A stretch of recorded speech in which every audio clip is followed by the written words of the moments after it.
Buen día, mis niños. Soy la profesora Porfiria del grupo de apoyo y estaré ayudando a los que tengan problemas de lectura y escritura. Hoy veremos dos letras que se escriben diferente, pero se escuchan igual. Estos sonidos son de la letra P y la letra V.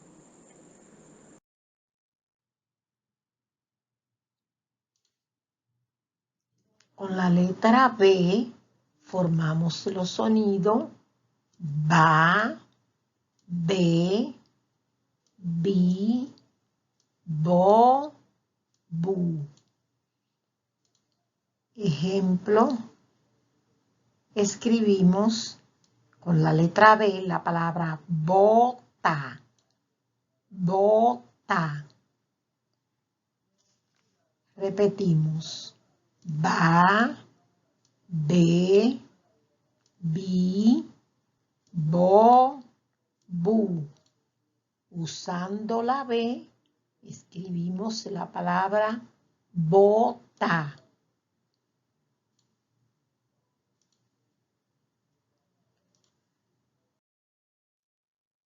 Con la letra V,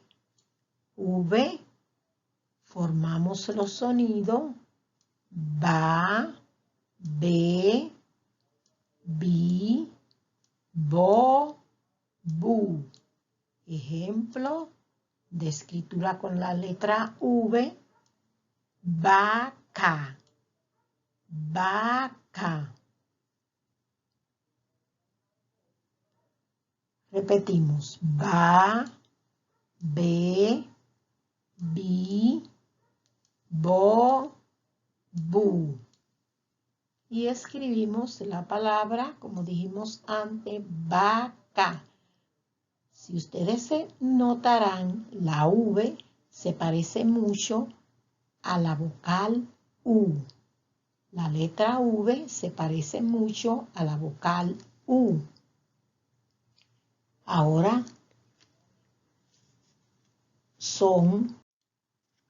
como podemos ver, la letra V tiene el mismo sonido que la letra V, pero se escriben diferente.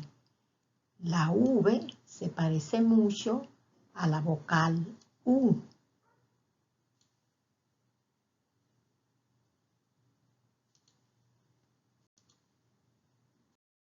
Hasta aquí el video de hoy. Recuerden repetir este y los demás videos hasta memorizarlo. Bye. Hasta luego, mis niños.